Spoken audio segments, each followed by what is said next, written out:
What's going on, everybody? It's Bulls Nation Station back at it again with another one. And I am here to talk about the Chicago Bulls as, they completed the West Coast trip. They just had a game against the Lakers yesterday in which they lost. And yeah, I want to talk about these past few games and what I've been thinking about the Lakers. So I'm going to go ahead and get into it.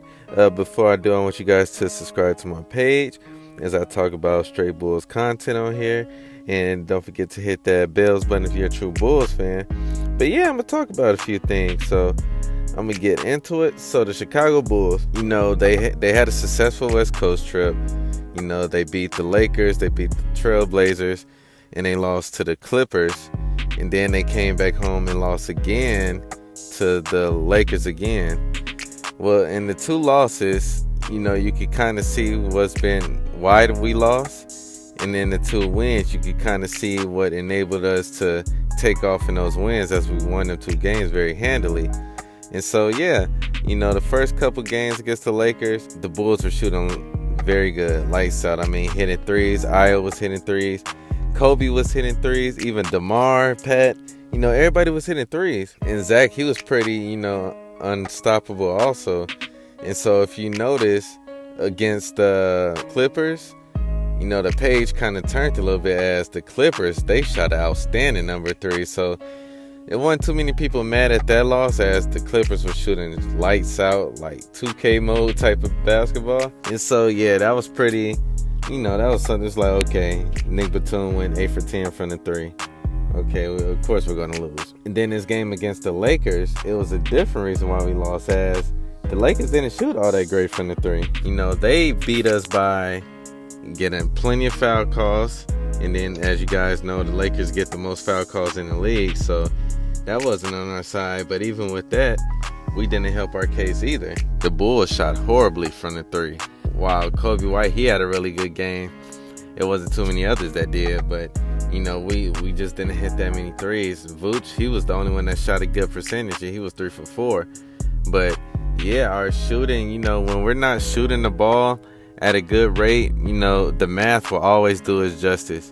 The team that shoots and hits more threes typically is the team that wins, really. You have to do a lot just to combat the idea that the team you're going against can hit a lot of threes. And that's what the Bulls try to do. They try to think of a recipe, but sometimes that recipe don't always work. You take it we need to shoot more free throws. We need to get out and transition more. A lot of these different qualities to help the team catch up and compete while the other team is hitting threes.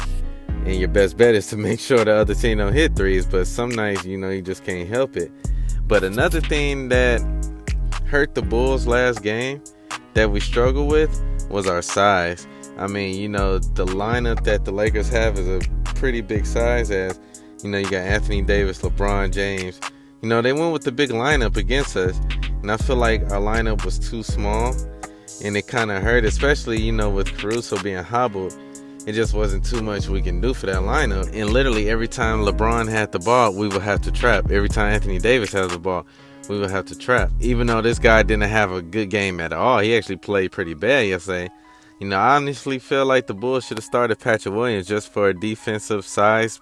Patrick Williams, he did an okay job with LeBron on defense, but LeBron did cook him a few times, but that is LeBron James, and he had a point to prove. Hopefully this is a learning experience for Patrick Williams. He got to understand, you got to get in, you got to be more physical, you got to be more confident. But yeah, that was the thing that really hurt the Bulls. Anthony Davis was cooking. Austin Reeves, he was kind of cooking at the beginning. And so it's kind of a recipe for disaster. But yeah, we just need the Bulls to get back on track. We got the Hornets next, and you can't sleep on that team. They've actually beat a couple of quality teams in the most recent time. And yeah, the Bulls, we're still in the thick of things. We're still in that number 10 spot. It's getting tougher and tougher to catch up to 8, but I don't see us losing 10. But we got to take care of our business and get back to playing that great basketball. It was great to see Ayo Dosunmu come in and have a good game.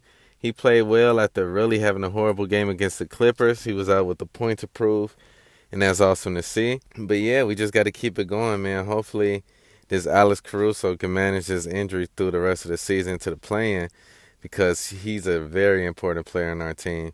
Very important. And yeah, we just got to regroup, and we got to find a way to hit our shots. If we can hit our threes, we're hard to beat. We're a tough team to beat because we play great defense. But us hitting threes at an okay or a high clip, we are extremely tough to beat. So yeah, hopefully that'll happen soon. But yeah, we're going to see what's going on with this upcoming week. You know, we got some tough games after this Hornets game, and hopefully we'll be up for the challenge. So, yeah, I'm going to holler at you guys later. Talk to you guys in the next video. I'm out.